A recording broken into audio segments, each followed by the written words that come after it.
আমি বৃন্দাবন থিয়েটাৰৰ আখৰা গৃহত সোমাইছো আৰু সন্ধিয়াৰ সময় ইমান ধুনীয়াকৈ ভজন গাই আছে যিহেতু ইয়াত যি কামৰ সকলো লাইভ হয় এই যিসকল ছিংগাৰ থাকে মেল ফিমেল ছিংগাৰ তেওঁলোকে গাই থাকে আৰু ইমান ধুনীয়া সময়ত আহিছো আৰু প্ৰত্যেক থিয়েটাৰত নটৰাজৰ বন্দনা কৰা হয় প্ৰত্যেক দিনাই নটৰাজৰ বন্দনা কৰা হয় আৰু এয়াও তাৰ কোনো ব্যতিক্ৰম নহয় বৃন্দাবন থিয়েটাৰে খুব ধুনীয়াকৈ সজাই তুলিছে তেওঁলোকৰ প্ৰাৰ্থনা গৃহ আৰু এই প্ৰাৰ্থনা গৃহত তেওঁলোকে নটৰাজৰ বন্দনা কৰে এফালে ৰিহাৰ্চেল চলি আছে লাইভ মিউজিক চলি আছে লেটছ গো হুলস্থুল মানা হে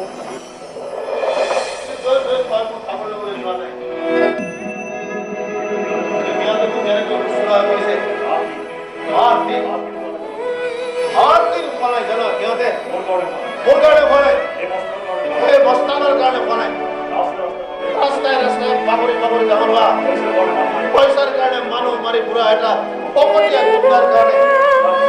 টিআই দিলিবার কারণে দিনে রাতে কিমান কষ্ট করেছে তুই তো নেদেখিলে বুঝি নাপাবি বাবু এই মস্তানৰ হাতত মৰাটো যিমান সহজ জীয়াই থকাটো সিমান টান 2018-19 নাট্যবৰ্ষত বৃন্দাবন থিয়েটাৰৰ এক ব্যয়বহুল আয়োজন ঈশ্বৰ আল্লাহ তেৰে নাম কুমতি দিবনে নাই ভগবান প্ৰস্তাৱ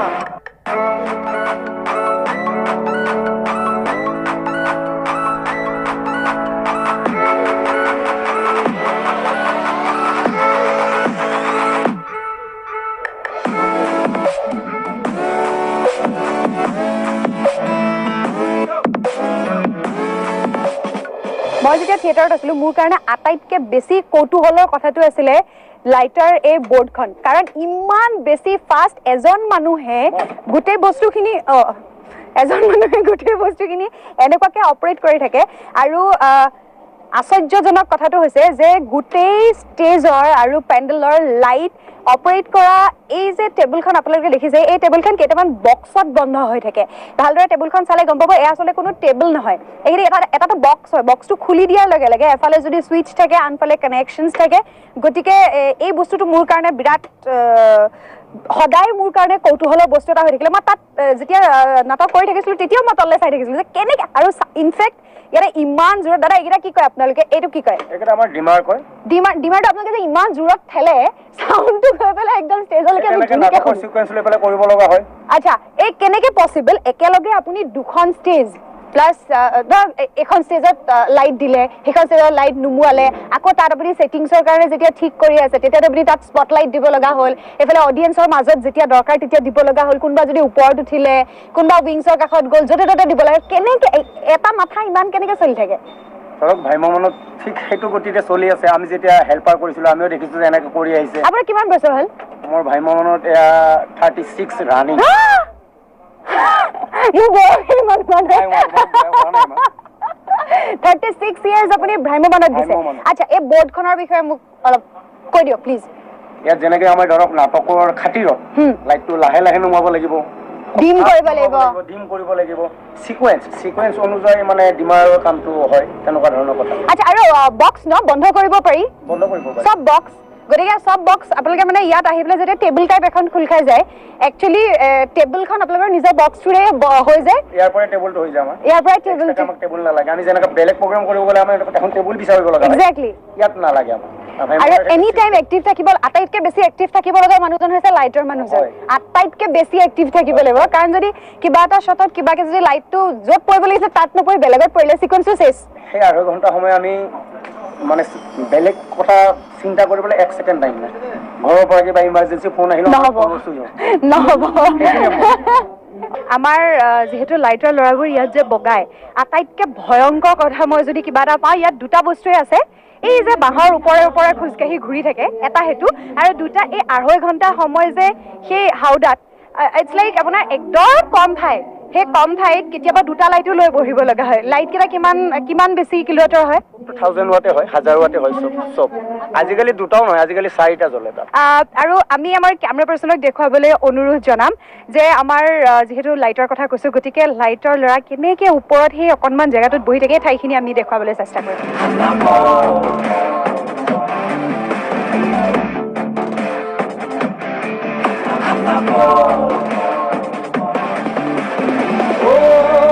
নমো ধৰ্মং নমো অৰ্থং নমো সিংহাসনং নমো নমঃ। কেৱল যে থিয়েটাৰ নাটকৰ প্ৰিপেৰেশ্যনৰ সময়ত তেওঁলোক এনেকৈ থাকে সেয়া নহয়, তেওঁলোকে নাটকৰ প্ৰিপেৰেশ্যনৰ সময় বাদ দি নাটক চলি থকা সময়তো বিভিন্ন সময়ত তেওঁলোকে এনেদৰে বাঁহৰ ওপৰত খোজকাঢ়ি ফুৰিব লগা হয়, লাইটেৰে সৈতে, কেতিয়াবা ছেটিংছৰ প্ৰপাৰ্টিৰে সৈতে। কাৰণ কেতিয়াবা এনেকুৱা হয় ইয়াৰ পিছফালে এটা ঘৰ বনাব লগা হয়, আৰু সেই ঘৰটো কিবা কাৰণত যদি বান্ধি শেষ নহ'ল, ওপৰৰ পৰা ধৰি ল'ৰাই যিকেইখন কাঠ থাকে বা প্লাইবৰ্ড থাকে ধৰি ৰৈ থাকিব লগা হয়। আমি আপোনালোকক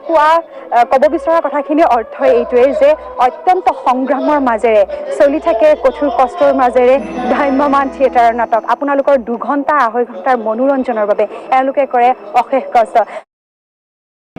যিহেতু আপোনালোকে চাই আছে আখৰাৰ আঁৰৰ কথা, আৰু আখৰাৰ আঁৰৰ কথাত আমি আপোনালোকক ইতিমধ্যে দেখুৱালোঁ বৃন্দাবন থিয়েটাৰৰ মঞ্চ কেনেকৈ সাজু হৈ উঠিছে, আৰু কেনেকৈ প্ৰত্যেকজন ইয়াৰ লগত জড়িত প্ৰত্যেকজন ব্যক্তিষ্ঠ লুকাই আছে আপোনালোকৰ বাবে ওলাই যাব লগা, আপোনালোকৰ মনোৰঞ্জনৰ বাবে আহিব লগা 9 মাহৰ বাবে তেওঁলোক কেনেকৈ সাজু হৈছে, এই বিষয়ে আমি আপোনালোকক দেখুৱাই আছোঁ। আৰু যিহেতু আজি আমাৰ প্ৰথম দিন আখৰা শিবিৰত, আৰু আজি লাকিলি আমি আমাৰ মাজত কেইবাগৰাকীও বিশিষ্ট ব্যক্তিক একেলগে পাইছোঁ, গতিকে আটাইৰে লগত আমি কথা পাতিম, আখৰাৰ আঁৰৰ কথা আমি তেওঁলোকৰ পৰা জানিম। কিন্তু তাৰ আগতে এইখিনিতে আপোনালোকলৈ আগবঢ়াব বিচাৰিছোঁ বৃন্দাবন থিয়েটাৰৰ এই বৰ্ষৰ এটি ধুনীয়া গীতৰ ভিডিঅ'।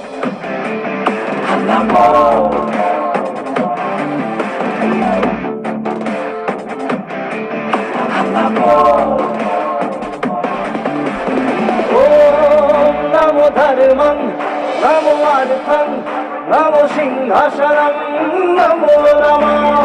ওম নমো ভ্রষ্টাচারম নমো মিথ্যাচারম নমো দুরাচারম নমো নমঃ। মুখে মুখাগরে খুরা রাইজ রাখা ওম স্বাহা। ওম ভ্রষ্টাচারম ওম মিথ্যাচারম ওম মধ্যমাথুলুণ্ঠনম। ওম ভূর্ভুবঃ স্বঃ তৎসবিতুর্বরেণ্যং ভর্গো দেবস্য ধীমহি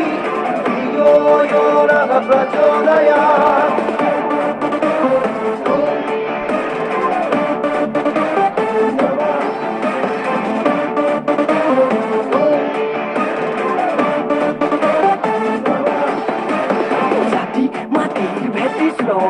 স্লোগান নাই কোনো আজি তাৰ সমাধান, ধান বান পদি ভাঙি চিঙি জাতিটোৰ ককান, বৰ ঘৰৰ মজিয়াত বহালি বিদেশী বঙা,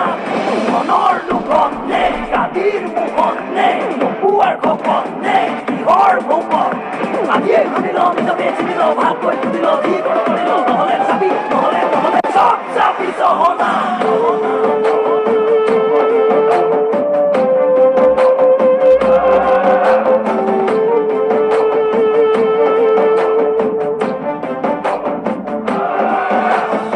ঈশ্বৰ আল্লাহ তেৰে নাম কুমতি দিবনে নাই ভগবান,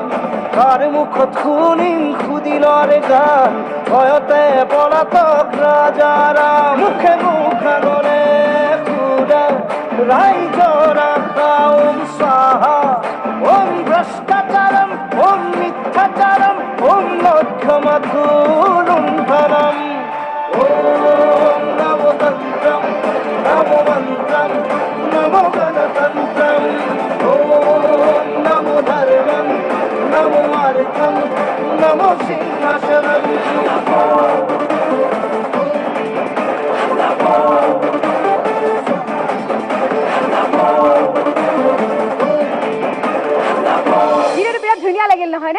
লাগিবৰে কথা কাৰণ ভিডিঅ'টোত দুজনী খুব ধুনীয়া হিৰোইন আছে আৰু দুইগৰাকী হিৰোইনে very close to me one is a very dear friend to mine and another is a very dear sister to me Bhrantiba and Ruma কিন্তু তাৰ লগত ভিডিঅ'টোত আপোনালোকে দেখা পোৱা অভিনেতাজন হৈছে আমাৰ সকলোৰে শ্ৰদ্ধাৰ অসমৰ জনপ্ৰিয় শিল্পী তপন দা যিহেতু আমাৰ মাজত আছে তপন দা এই এটা জোশত যে পুৰা হাল্লা বল টাইপ দিয়ে মোক প্লিজ প্ৰথমে এইটো এবাৰ দি দিব নেকি ভিডিঅ'টোত আপুনি যে মানে গাইছে বেলেগ কোনোবাই কিন্তু আপুনি যিটো হাল্লা বল দিছে না মই চাই আহিছো দেখিছে হাল্লা বল ইয়াৰ পিছত বাকীবোৰৰ যায় কিন্তু এইটো হাল্লা বলত মোৰে কওঁ লাগিছে তপন দাই ক'ব তাৰপিছত চবেই ক'ব বংকিম দা হাল্লা কিন্তু ষ্টাৰ্ট হৈছে গতিকে বাকীবোৰ চবেই দিব লাগিব হাল্লা বল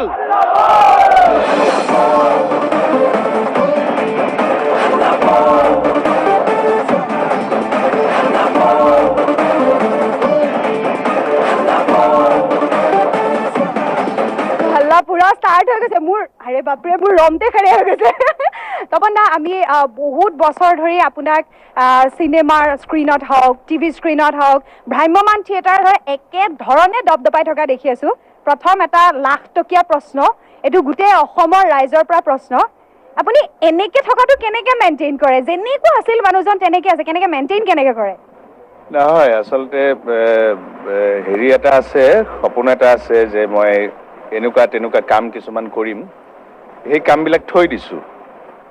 সেই কামবিলাক কৰিব পৰা নাই কাৰণে হয়তো মনেৰে তৈয়াৰ হৈ আছোঁ যে কৰিব যিহেতু লাগিব নিজকে ঠিক ৰাখিব লাগিব সেই এটা কাৰণ এই কামখিনি কৰিবলৈ এইখিনি মোটামুটি প্ৰস্তুতি আমি বিচাৰোঁ আপুনি যেনেকুৱা আছে তেনেকৈ আৰু বহুত বছৰ থাকক কাৰণ আমি আপোনাক এনেদৰে মঞ্চত সদায় দপদপাই থকা চাবলৈ চেষ্টা কৰোঁ এই হাল্লা যে কৈ দিছে এই হাল্লা 9 মাহৰ বাবে অটুট থাকক কিন্তু তাৰমানে এই বছৰৰ প্ৰস্তুতি কেনেকুৱা বৃন্দাবনত আপোনাৰ প্ৰথমবাৰৰ বাবে আপুনি বৃন্দাবনৰ লগত এছ'চিয়েট হৈছে গতিকে এই বছৰটোৰ কাৰণে আপোনাৰ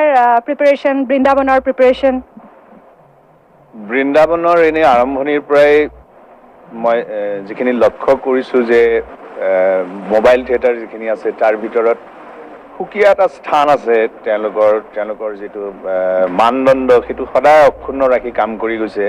প্ৰডাকশ্যন বিশেষকৈ সাংঘাতিক ৰিচ তেওঁলোকৰ প্ৰডাকশ্যন আৰম্ভণিৰ পৰা দেখি আহিছোঁ এইটোলৈ অন্য বহুত থিয়েটাৰে হিংসা কৰে বৃন্দাবনক যিয়ে নহওক গতিকে এইবাৰ মই আহিছোঁ মোৰ সৌভাগ্য যে তেনেকুৱা এখন ঐশ্বৰ্যশালী প্ৰডাকশ্যন দিব পৰা থিয়েটাৰত কাম কৰিবলৈ সুবিধা পাইছোঁ মই তো এইবাৰ আমাৰ আটাইতকৈ ডাঙৰ কথাটো হৈছে এখন সুকীয়া ধৰণৰ অকণমান অফবিট নহয় যে সেই ধৰণৰ নাটক আচলতে মোবাইল থিয়েটাৰত বহু বছৰ ধৰি হোৱা নাই এটা সময়ত হৈছিল কিছু আলফা প্ৰব্লেম লৈ এখন নাটক নোহোৱা হৈছিল কিন্তু এই পলিটিকেল ছাইডটোক একাষৰীয়া কৰিয়েই বেছিভাগ নাটক হৈ আছিল কিন্তু সেইখিনিক এতিয়া ধৰিছে আমাৰ নাট্যকাৰ শ্ৰদ্ধাৰ অভিজিৎ ভট্টাচাৰ্য ডাঙৰীয়াই তেখেতে এখন সুন্দৰ নাটক লিখিছে অসমৰ পলিটিকেল চিটুৱেশ্যন তাত ধৰ্মৰ কথা আহিছে তাত অৰ্থনীতিৰ কথা আহিছে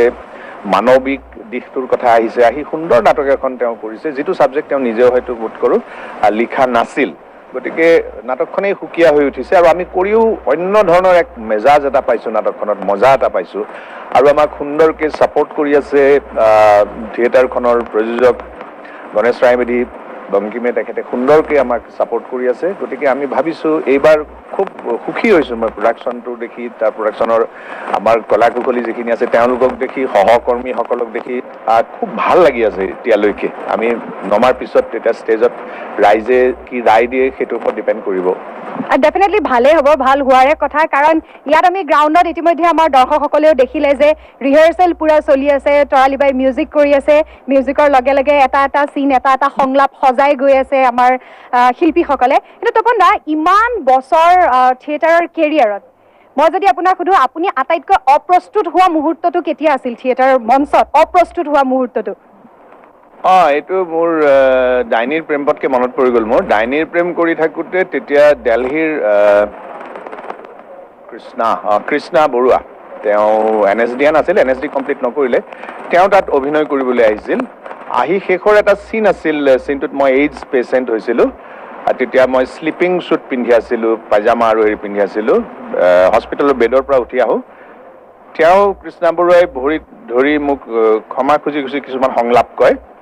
আৰু যিহেতু পাইজামাটো ইলাষ্টিকৰ আছিল লাহে লাহে খুলি তললৈ গৈ আছিল এইটো সাংঘাতিক মই কোনোমতে ধৰিব নোৱাৰো ন সঁচা কথা এইটো কিন্তু দৰ্শকে গম নাপালে মই এনেকে ধৰি লৈ পেলাই তাৰপিছত মোৰ ইংৰাজী কবিতা এটা আছিল মহেন্দ্ৰ বৰঠাকুৰৰ নাটকখন লিখিছিল সুন্দৰ নাটক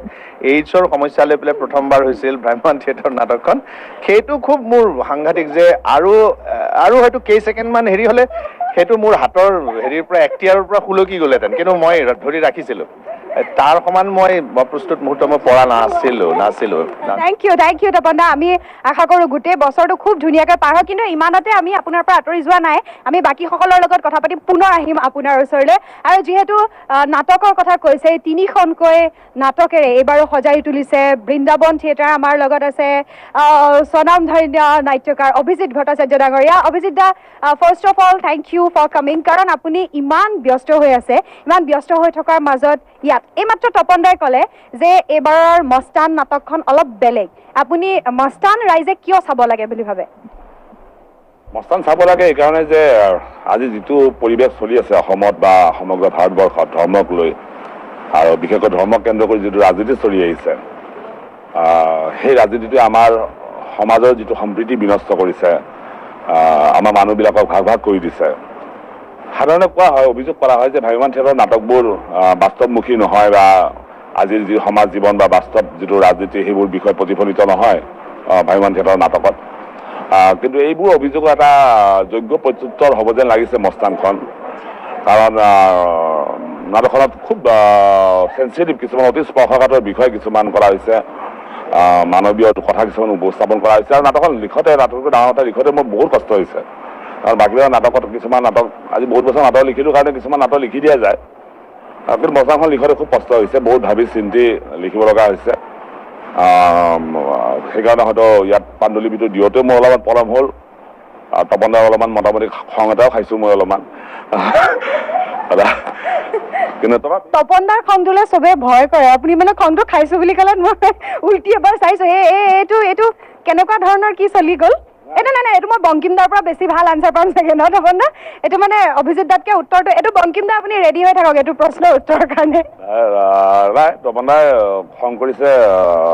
আচলতে কথাটো কেতিয়াও টেনশ্যন এটা হৈ আছে সেইকাৰণে খং কৰিছে কিন্তু যিয়ে নহওক মই জানো মানে যে নাটকখন কিবা এটা আমি যদি কৰি উঠিব পাৰোঁ সৰ্বাংগ সুন্দৰ ৰূপত যদি আমি যেনেকৈ ভাবিছোঁ তেনেকৈ যদি আমি কৰি উঠিব পাৰোঁ তেতিয়াহ'লে মই আশা কৰিম যে অসমৰ দৰ্শকে নিশ্চিতভাৱে এখন খুব ব্যতিক্ৰমধৰ্মী নাটক এখন লাভ কৰিব আচ্ছা অভিজিত দা মই এটা কথা সুধোঁ আগতে কওক আপুনি গালি নাপাৰে বুলি আপুনিতো ইমান নাটক লিখিছে হয়নে ইমান নাটক লিখি থাকোঁতে আপুনি বিভিন্ন কেৰেক্টাৰ লিখে মানে চব কেৰেক্টাৰে বেলেগ বেলেগ হয় কেতিয়াবা এনেকুৱা কিবা কেৰেক্টাৰ লিখিছেনে যিটো কেৰেক্টাৰ আপুনি ভাবিছে যে এইটো কেৰেক্টাৰ মই নিজে ভালকৈ কৰিম মানে অভিজিত ভট্টাচাৰ্যক ভাবি পেলাই কেতিয়াবা কিবা লিখিছে নি আপুনি মই আঁতৰি লওঁ অভিজিত ভট্টাচাৰ্যক লৈ আচলতে বহুত চৰিত্ৰই লিখিছোঁ মানুহে গম নাপায় বিশেষকৈ নাটকবিলাকত যিবিলাক কমিক কেৰেক্টাৰ হয় আপোনাৰ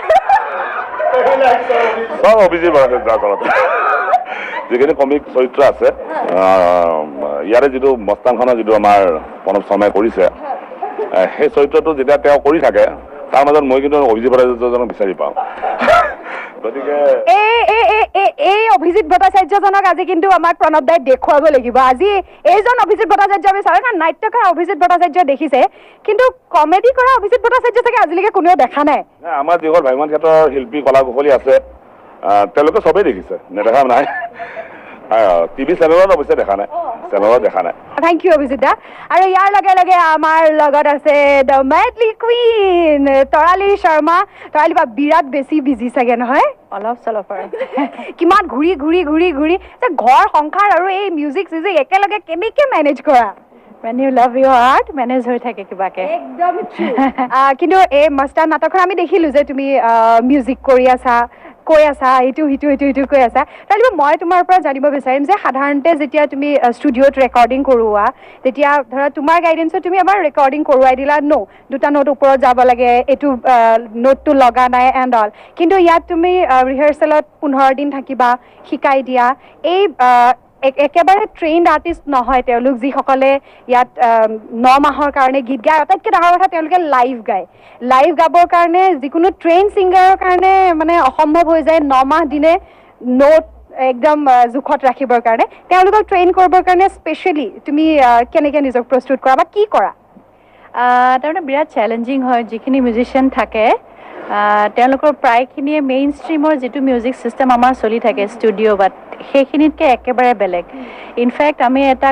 এটা গান যেতিয়া কম্প'জ কৰোঁ তাত এখন কৰ্ড চাৰ্ট হয়, তাৰ মতে কৰি এবছলিউটলি সেই কৰ্ড চাৰ্টখনো কিন্তু থিয়েটাৰৰ মিউজিচিয়ানসকলে ফ'ল' নকৰে, তেওঁলোকৰ গোটেই ছিষ্টেমটোৱে বেলেগ। গতিকে সেইটো এটা বিৰাট ইণ্টাৰেষ্টিং কথা। কিন্তু চেলেঞ্জ এইটোৱে যে যি ধৰণৰ মিউজিক হ'লেও তেওঁলোকে উঠাবই লাগিব এট এনি কষ্ট, মানে ইৰেছপেক্টিভ অফ ৱেডাৰ তেওঁলোকে music trained or not that train. গতিকে সেইটো আটাইতকৈ ডাঙৰ চেলেঞ্জ। আৰু মূল মন্ত্ৰটো হ'ল কি, মই যেতিয়া আমি ড্ৰামাখন এবাৰ ৰান শ্ব' মিউজিক কৰাৰ আগতে চাই লওঁ, মিউজিচিয়ানসকলকো একেলগে চোৱাব চেষ্টা কৰোঁ। ষ্টৰিটো যেতিয়া জানি যায়, গোটেই কাহিনীটো যেতিয়া জানি যায়, যিকোনো মিউজিচিয়ানৰ পৰা আৱেগটো সকলোৰে থাকে। গতিকে মই কওঁ যে যেতিয়া মিউজিক আমি কৰি থাকোঁ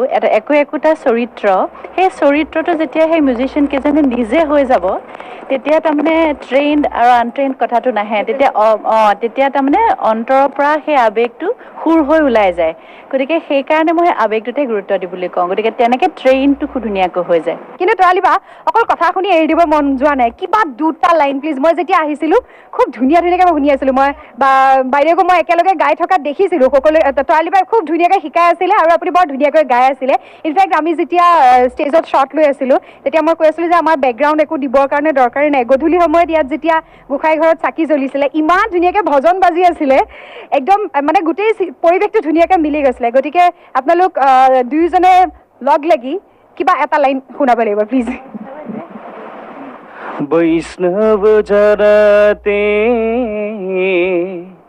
पीर पराए, तेने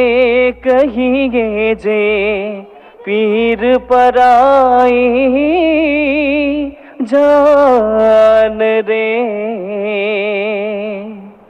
वैष्णव जरते तेरे कहिए जे पीर पराई,